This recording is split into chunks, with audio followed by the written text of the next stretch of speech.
दीप के भारत आए, पहला प्रोटेस्ट दिल्ली में था। नहीं, अभिजीत दीपिका ने बड़ा अच्छा काम किया, क्योंकि जहां भी अंधेरा होगा कॉकरोच वहां होंगे ही होंगे। नीट का पेपर लीक हुआ, कितने लड़कों ने आत्महत्या, यूपीएससी का पेपर आया, लड़के बड़े परेशान हुए, लेखपाल का पेपर लीक हुआ, और चारों तरफ एक तो वैसे ही महंगाई बढ़ रही है, वैश्विक संकट बढ़ रहा है, आर्थिक संकट बढ़ रहा है, हर आदमी बेचैन है, परेशान है, आय के साधन घट गए, और उसमें भी लड़का जब मर मर के तैयारी कर रहा है तो पता चल रहा है कि उसका एग्जाम ही कैंसिल हो जा रहा है। इन सारी परिस्थितियों में, इन सारे अंधेरों में ये कॉकरोच जनता पार्टी पैदा हुई।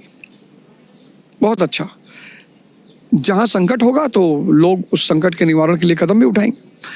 अब अभिजीत दीपिका को मैं बार बार अपने वीडियोस के माध्यम से, एक बार मेरी बात भी हुई तो मैंने उससे कहा कि देखो अभिजीत, मेरा मानना ये है कि तुम्हारे पास बहुत अच्छी जनसंख्या है युवाओं की, तो मैं चाहता हूँ कि हर घर के कॉकरोचों को पकड़ लो, हर वार्ड के पकड़ लो, हर शहर के पकड़ लो, और सबसे बड़ा काम जो ये कर सकते हैं वो जन जागृति का अभियान 2029 के इलेक्शन को लेकर।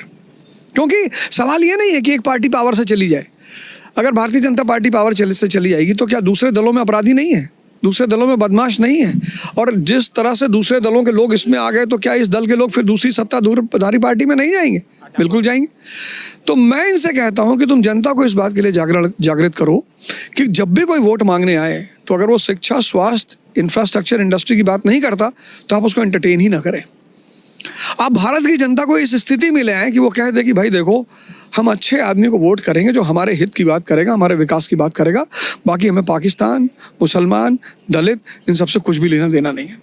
और जिस तरीके से लगातार आज 12वां दिन है प्रोटेस्ट का और वो लोग बैठे हुए हैं, और अभी तक कोई सरकार की तरफ से तो कोई ट्वीट, रिएक्शन कोई आया ही नहीं है, और वो इस्तीफे की मांग पर अड़े हुए हैं। तो ये किस तरह का प्रोटेस्ट आप देख रहे हैं? इससे पहले के जो प्रोटेस्ट हुए हैं तमाम चीज़ों को लेकर, उससे और इसमें कितना आप?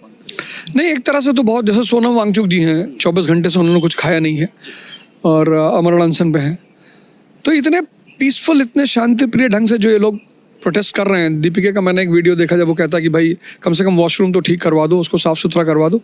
तो सरकार को किसी की अभिव्यक्ति की आज़ादी पर प्रहार नहीं करना चाहिए, और अगर वो मांग कर रहे हैं तो उनकी मांग पर विशेष ध्यान देकर किसी ना किसी तरह उनको ये साबित किया जाए ये सरकार उनकी है और उनके हितों में काम करती है।